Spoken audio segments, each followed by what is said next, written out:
কারণ আমরা যে একটা ফাতিহা সূরা মালিক ইয়াউমিদ্দিন, শেষ দিনের মালিক, সেখানে গিয়ে যে কিছু জবাব দিয়ে পড়তে হবে বা জবাব দিতে হবে, তার ফলস্বরূপ আজকে আমি একটু মেডিকেল সায়েন্স জেনেছি, পড়েছি, তার সম্বন্ধে কিছু একটু আপনাদের ধারণা দেব। এই ধারণার জন্যই হয়তো সেদিন আমি মুক্তি পেতে পারি আল্লাহ সুবহানাহু ওয়া তাআলার কাছ থেকে, যে আমি কিছুটা হলেও কিছু ধারণা দিতে পেরেছি। আমাকে যে বিষয়বস্তুর উপর বক্তব্য বলা হয়েছে সেটি হলো কোভিড-19 ও ইসলাম। কোভিড-19টা কি জিনিস সেই সম্বন্ধে একটু প্রাথমিক ধারণা দিচ্ছি। কোভিড কথাটি হলো সংক্ষিপ্ত একটি ওয়ার্ড। করোনা একটা ভাইরাস, সেই করোনা ভাইরাসের CO নেওয়া হয়েছে, ভাইরাস থেকে VI নিয়েছে, ডিজিজ থেকে D নিয়েছে, দিয়ে সংক্ষিপ্ত নাম দেওয়া হয়েছে কোভিড-19। কেন? 2019 সালে এই রোগটি প্রথম ধরা পড়েছে বলে একে 19 বলা হয়েছে। তো কোভিড-19 হলো করোনা ভাইরাস ডিজিজ 19। আল্লাহ সুবহানাহু ওয়া তাআলা যখন পৃথিবী সৃষ্টি করেছেন, ঠিক সেই সময় যাবতীয় জিনিস পৃথিবীতে দিয়ে দিয়েছেন, কিছু জ্ঞান ভান্ডারও দিয়েছেন, যে পৃথিবীতে এসে মানুষ সেই জ্ঞান অর্জন করবে এবং জ্ঞান অর্জন করে সেই সব যতগুলো আল্লাহ সুবহানাহু ওয়া তাআলা জিনিস দিয়েছেন সেই সবগুলোতে একটি কভার করানো রয়েছে। সেই কভারটাকে যে উন্মোচন করতে পারবে সেই ডিসকভার করবে। এটাই বাস্তব রূপ। করোনা ভাইরাস আজকে নতুন নাম, পৃথিবীর ওই শুরু লগ্ন থেকেই করোনা ভাইরাস হয়েছে। এতদিন আমরা অজানা ছিলাম করোনা ভাইরাস কি। যখন করোনা ভাইরাস আবিষ্কৃত হলো, অর্থাৎ ডিসকভার হলো, যখন কভার খোলা হলো, তখন সেই করোনা ভাইরাস সম্বন্ধে জানতাম। 1932 সালে প্রথম করোনা ভাইরাস ধরা পড়েছে বা পাওয়া গেছে। সেই 32 সালে মানুষকে কোন রকম করোনা ভাইরাস আক্রমণ করেনি। তখন ছিল বার্ডের উপর, অর্থাৎ পাখি, শুয়োর, বন্য প্রাণীর উপর। পরবর্তীতে মিউটেশন হওয়ার পর, মিউটেশন কথার অর্থ হলো পরিবর্তিত রূপ, পরিবর্তন হওয়ার পর মানুষকে ইনফেকশন করলো, যেটা ধরা পড়লো 2003 সালে। প্রথম যেটা ধরা পড়েছিল মানুষের শরীরে সেটা হলো 2003 সালে। সেটা সার্স নামে পরিচিত, অর্থাৎ সিভিয়ার অ্যাকিউট রেসপিরেটরি সিনড্রোম। তখন ছিল সিনড্রোম। সিনড্রোম আর ডিজিজের মধ্যে সামান্য একটু পার্থক্য রয়েছে। সিনড্রোম কথার অর্থ হলো সাইন সিমটমস সিমিলারিটি নয়, অর্থাৎ একই ধরনের সাইন সিমটমস দেবে সেই রকম নয়। একই ধরনের যদি সাইন সিমটমস হয় তাহলে সেটা ডিজিজ, আর একই ধরনের যদি সাইন সিমটমস না হয় সেটা হলো সিনড্রোম।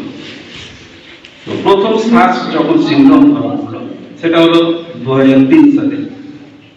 আস্তে আস্তে আস্তে এটা লুপ্ত হয়ে গেল। পরবর্তীতে দীর্ঘ 9 বছর পর আবার সেই করোনা ভাইরাস আবার দেখা দিল। সেটা হলো মার্স আকারে, অর্থাৎ মিডল ইস্ট, মানে মধ্যবর্তী, মিডল ইস্ট রেসপিরেটরি সিনড্রোম, এই মার্স আকারে। এটা প্রথম যেমন শ্বাস দেখা দিয়েছিল, তখন দেখা দিয়েছিল সিভিয়ার আকারে। এই কিন্তু তেমন সিভিয়ার আকারে নয়, এটা উটের মাধ্যমে হোস্ট আকারে উটকে পাওয়া গেছিল। যাই হোক, তারপর বর্তমানে যে ডিজিজ কোভিড-19, এটা কিন্তু ডিজিজ। বিজ্ঞান আজকে ডিজিজকে 3 ভাগে ভাগ করেছে। একটা এপিডেমিক, একটা প্যান্ডেমিক, আর এপিডেমিক, প্যান্ডেমিক, স্পোরাডিক, এই তিনটে ভাগে ভাগ করছে। এপিডেমিকটা কি? একটা নির্দিষ্ট এরিয়াতে যদি কতগুলো রোগ দেখা দেয় সেটাকে বলা হয় এপিডেমিক।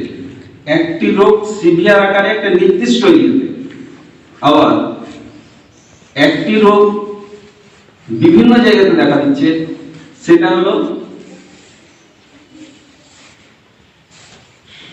স্পোরাডিক। আর প্যান্ডেমিক হলো কি? একই লক্ষণ বিশিষ্ট, একই রকম সাইন সিম্পটমস বিশিষ্ট যদি বিভিন্ন দেশে দেখা যায় সেটা হলো প্যান্ডেমিক। তাই এই কোভিড-19 কে প্যান্ডেমিক বলা হয়েছে। রোগটার প্রকৃতিটা কিরকম? রোগটা প্রকৃতিগত ভাবে রেসপিরেটরি সিস্টেমের উপর ইনফেক্টেড করে। রেসপিরেটরি সিস্টেম বলতে আমাদের নোজ, মানে নাক, লাংস, এইগুলো। তো রোগের প্রথম লক্ষণ হলো টিংক্লিং সেন্সেশন, অর্থাৎ একটা খুসখুসানি ভাব, তারপর স্নেজিং ইত্যাদি, মানে প্রচুর সাইন সিম্পটমস রয়েছে।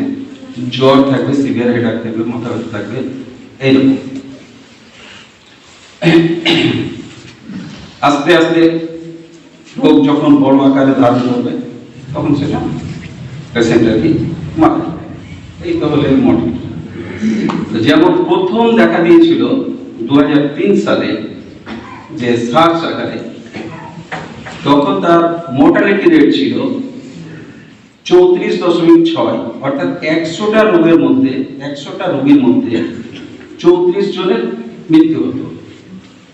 তারপর যখন মার্চ আকারে দেখা দিল 2012 সালে, তখন তার মোর্টালিটি রেট হলো 10%, 10টি লোক মারা যাবে 100টার মধ্যে 10টি লোক। আর এই কোভিড-19 অর্থাৎ 2019 সালে যে কোভিড দেখা দিল, এর মোর্টালিটি রেট হলো 1%। কিন্তু ওগুলা ছিল সিভিয়ার, এটা তেমন সিভিয়ার নয়। এবার এই হলো কোভিডের হিস্ট্রি। আমাদের ইসলাম কিভাবে কোভিডকে নিয়ন্ত্রণ করবে?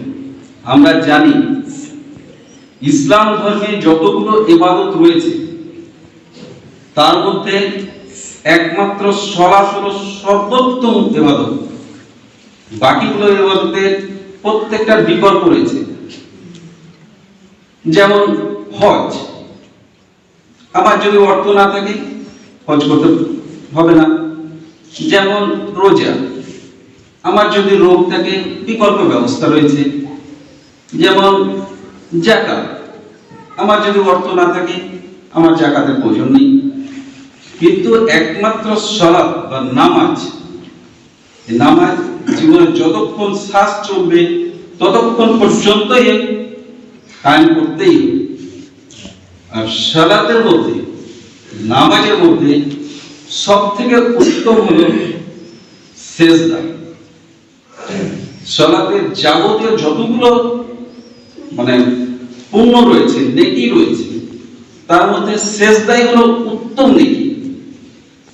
আর মেডিকেল সায়েন্সে একটা কথা বলে যে প্রিভেনশন ইজ বেটার দ্যান কিউর। কিন্তু আমি মনে করি যে ইসলামের মধ্যে একমাত্র নামাজই হলো প্রিভেনশন। নামাজকে যদি আমরা ভালোভাবে কায়েম করতে পারি তাহলে সব রোগেরই প্রিভেনশন পেয়ে যাব। চিন্তা করুন, আমরা আজকে মেডিকেল সায়েন্স ডেভেলপ হওয়ার পর আমরা যেটুকু জানতে পেরেছি যে প্রত্যেকটা জিনিসের প্রিভেনশনের একটা পদ্ধতি। যেমন আজকে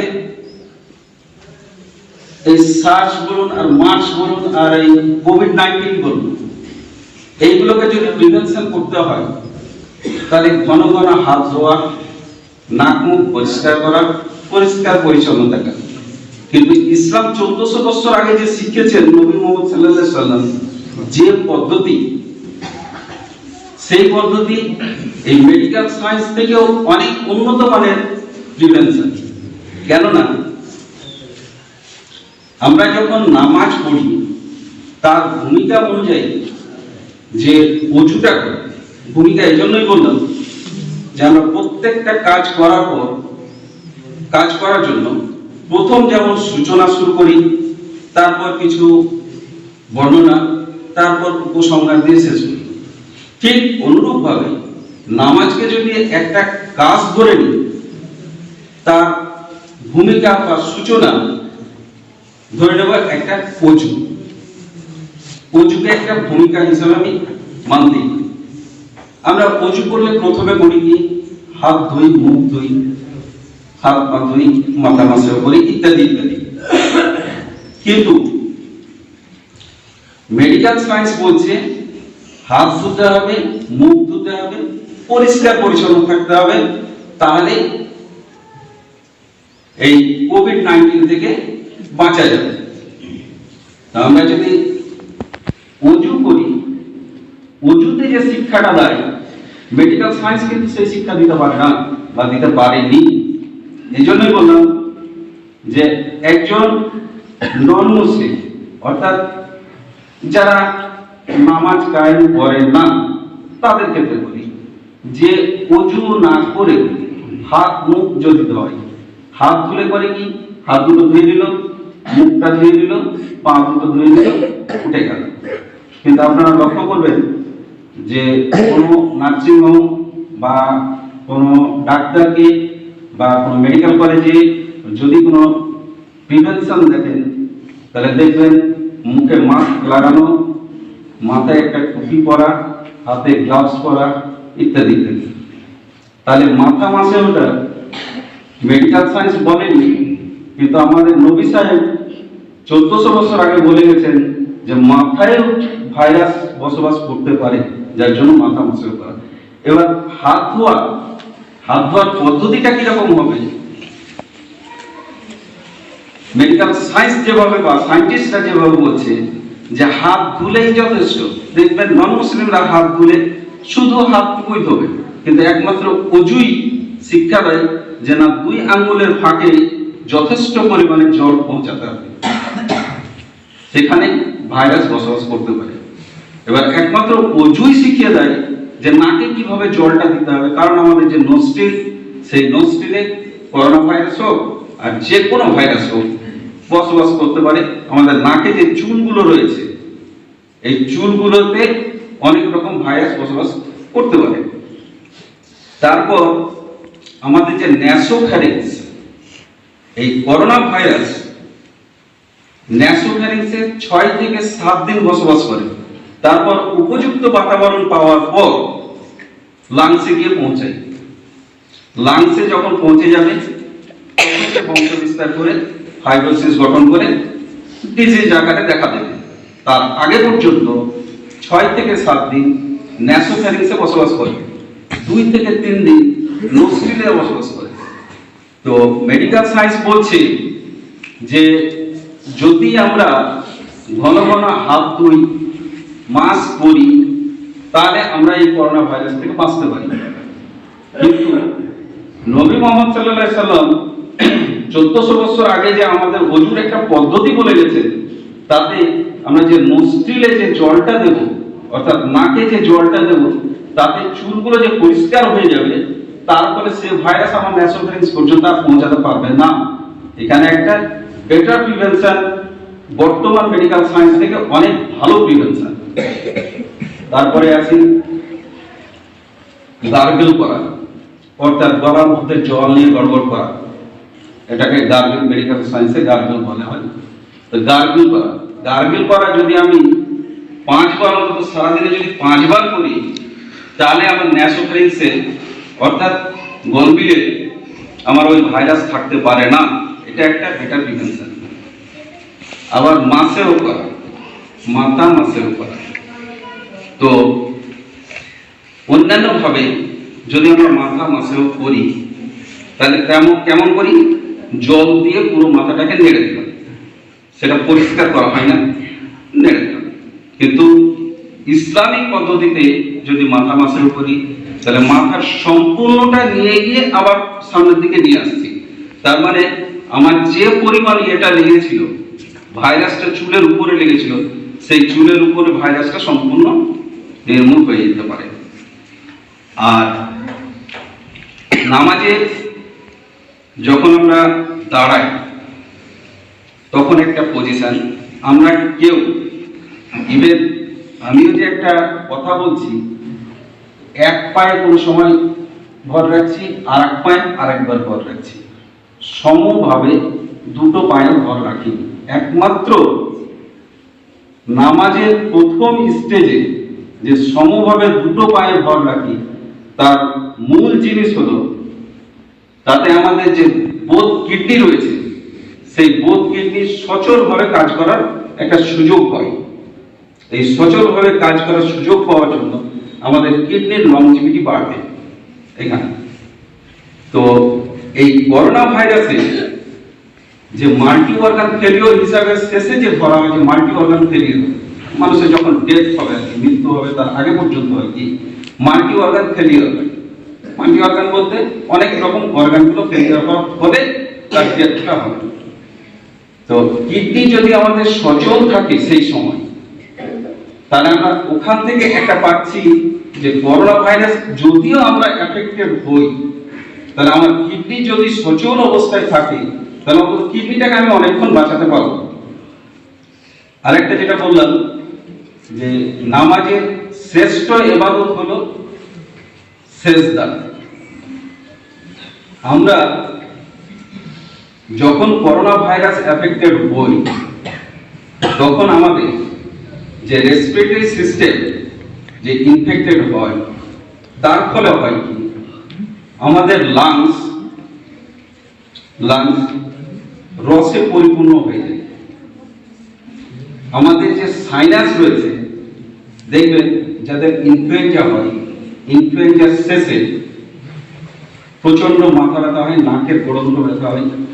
ইনফ্লুয়েঞ্জা যখন ঠিক হতে যাবে বা ইনফ্লুয়েঞ্জা আছেই, এরকম সময় সর্দি কাশি জ্বর এগুলো যখন হয়, নাকের গোড়গুলো খুব ব্যথা করে। ম্যাক্সিলারি সাইনাস, যে আমাদের মুখে যে এই যে হাড়টা উঁচু হয়ে আছে, এখানে ম্যাক্সিলারি সাইনাস রয়েছে, এই ম্যাক্সিলারি সাইনাসও ব্যথা করে। কারণটা কি? যে কোনো ধরনের ইনফ্লুয়েঞ্জা বা রেসপিরেটরি সিস্টেমের যে কোনো ডিজিজ হলে আমাদের এক্সুডেশন হয়, প্রচুর পরিমাণে রস উৎপন্ন হয়। ম্যাক্সিলারি সাইনাস এবং ফ্রন্টাল সাইনাস, এই দুটোই সাইনাস পরিপূর্ণ হয়ে যায় এবং একটা ইনফেক্টেড হয়, যার জন্য নাকের গোড়া দুটো ব্যথা করে। আর এই হাড় দুটো অর্থাৎ ম্যাক্সিলারি বোন, এই ম্যাক্সিলারি বোন দুটো ব্যথা করে। করোনা ভাইরাসের ক্ষেত্রেও অনুরূপ তাই হয়। আমরা যে সেজদা করি যে পদ্ধতিতে, সেজদা করার ফলে হয় কি, যেমন একটা কলস, খালি কলসকে যদি ধরা হয়, তাহলে এই ম্যাক্সিলারি সাইনাস আর ফ্রন্টাল সাইনাস দুটোই ওই ফাঁকা কলসের মতো রয়েছে। ওটা যদি পরিপূর্ণ হয়ে যায়, তাহলে প্রচন্ড ব্যথা হয়, সিভিয়ার পেন হয়, যেটা সাইনাসাইটিসের ক্ষেত্রে হয় আর কি, বিশেষ করে ইনফ্লুয়েঞ্জার ক্ষেত্রে হয়। যেহেতু করোনা ভাইরাসও এক ধরনের ইনফ্লুয়েঞ্জা বা ভাইরাস, এতেও তাই সিস্টেমটা ঘটে। আমরা যখন সেজদা করি, তখন মাথাটা নিচু হওয়ার ফলে এই ম্যাক্সিলারি সাইনাস এবং ফ্রন্টাল সাইনাস দুটোই যে রসে পরিপূর্ণ হয়ে যাচ্ছে, সেটা সম্পূর্ণ খালি হয়ে যায়। এই খালি হওয়ার জন্য অনেকটাই আমরা রিলিফ পাই, আরাম পাই। তাহলে এই সেজদায় ম্যাক্সিলারি সাইনাস এবং ফ্রন্টাল সাইনাস দুটোকে আমি রিপেয়ার করতে পারলাম। আরেকটা দিক, আমাদের বুকে যে লাংস রয়েছে, সেই লাংসটি হলো কি কিরকম, আপনারা অনেকেই দেখেছেন বেলুন, বাচ্চারা যে বেলুন করে, এই বেলুনের মতো অ্যালভিওলাই গুলো বেলুনের মতো প্রায় দেখতে। এবার যখন দোকান থেকে কেনা হয়, তখন বেলুনটা কত চিপকানো থাকে। এবার একবার যখন ফুলিয়ে ছেড়ে দেওয়া হবে, বেলুনটা পূর্বের অবস্থায় থাকে না, কিছুটা ফুলে থেকে যায়। সেই যে অংশটুকু ফুলে থেকে গেল, ওটাকে আমরা রেসিডুয়াল এয়ার বলে ধরে নিতে পারি, অর্থাৎ ওই এয়ারটা আর বেরোবে না, রেসিডুয়াল এয়ার। ঠিক অনুরূপ ভাবে আমরা যে শ্বাস নিচ্ছি এবং ছাড়ছি, তা আমরা কি পুরোপুরি নিচ্ছি আর পুরোপুরি ছেড়ে দিচ্ছি? যতটুকু নিয়েছি ততটুকুই কি ছেড়েছি? না, কিছুটা ইয়ার ওখানে থেকে যায়, কন্টামিনেশন হয়ে থেকে গেল, সেটাকেই বলা হয় রেসিডুয়াল ইয়ার। এইবার সেজদাই যে সব থেকে উত্তম ইবাদত, আর সেজদার মাধ্যমেই যে এতগুলো আমরা উপকার পাচ্ছি, সেটাই আমি বলতে চাইছি। যখন আমরা সেজদা করি তখন আমাদের পেটটা থাকে উঁচু, মাথাটা থাকে নিচু, মধ্যখানে যেটা একটা পর্দা রয়েছে, ডায়াফ্রাম, আমাদের রেসপিরেটরি সিস্টেমের, অর্থাৎ যে আমরা যে শ্বাস নিচ্ছি এবং ছাড়ছি, এই দুটো মাসল, এই কাজটাতে দুটো মাসল বেশি দেয়। একটা বলে ইন্টারকস্টাল মাসল, অর্থাৎ এই যে হাড়গুলো রয়েছে, এই হাড়গুলোর মধ্যে এক ধরনের মাসল রয়েছে, সেটাকে বলা হয় ইন্টারকস্টাল মাসল।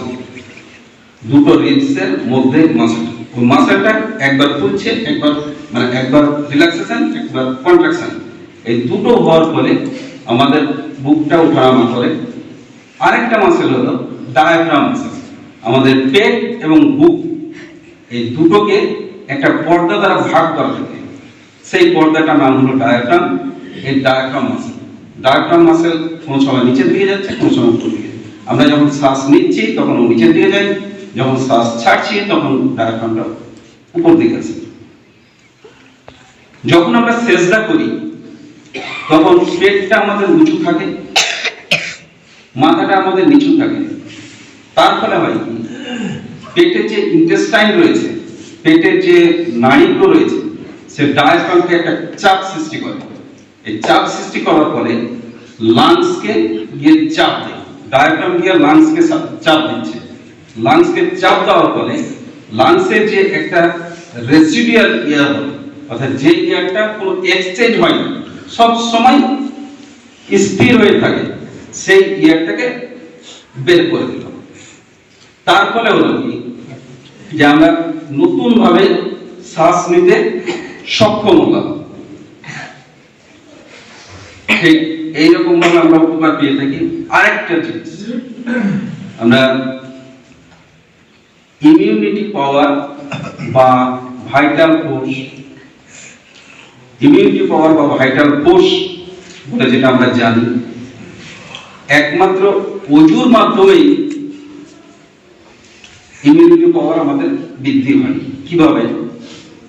আমরা যখন স্নান করি বা গোসল করি, তখন দেখবেন শীতের সিজনে প্রচন্ড ঠান্ডা লাগছে, স্নান করলাম বা গোসল করলাম, গোসল করার পরে উঠে যাওয়ার পর শরীরটা যে পরিমাণ আমার গরম ছিল, তার থেকে প্রায় 1 ডিগ্রি তাপমাত্রা আবার বেশি হবে, শরীরটা গরম হবে।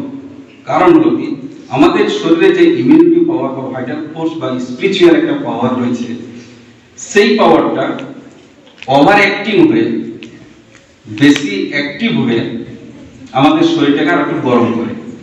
তো ওযু করার সময় যদি আমরা প্রথমে হাতটা ধুই, তাহলে হাতে সব মাথার আঙুলের মাথাগুলোতে সব আছে নার্ভ এন্ডিং।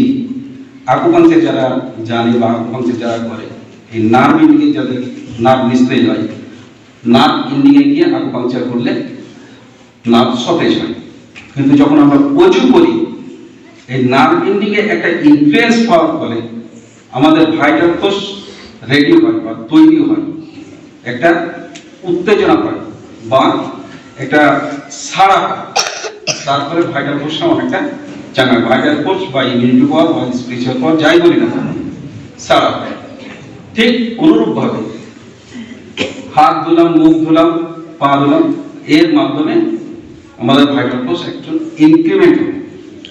তো এই করোনা ভাইরাসের উপর আমরা লড়াই করতে গিয়ে প্রায় সব বৈজ্ঞানিকই বলেছেন যে যদি আমাদের ইমিউনিটি পাওয়ার বাড়ানো হয়, যদি আমাদের ভাইটাল ফোর্স বাড়ানো হয়, তাহলে আমরা এই করোনা ভাইরাস থেকে বাঁচতে পারব। তো ইসলাম আমাদের শিক্ষা দেয় ইমিউনিটি পাওয়ার বাড়াবার জন্য এই ওযুকে, ইসলাম আমাদের শিক্ষা দেয় এই লাংসকে সুস্থ রাখার জন্য সেজদাকে। এই ইসলামই আমাদের শিক্ষা দিয়েছে prevention is better than cure than medical science. Medical science থেকেও অনেক উন্নত মানের প্রিভেনশন দিয়েছে।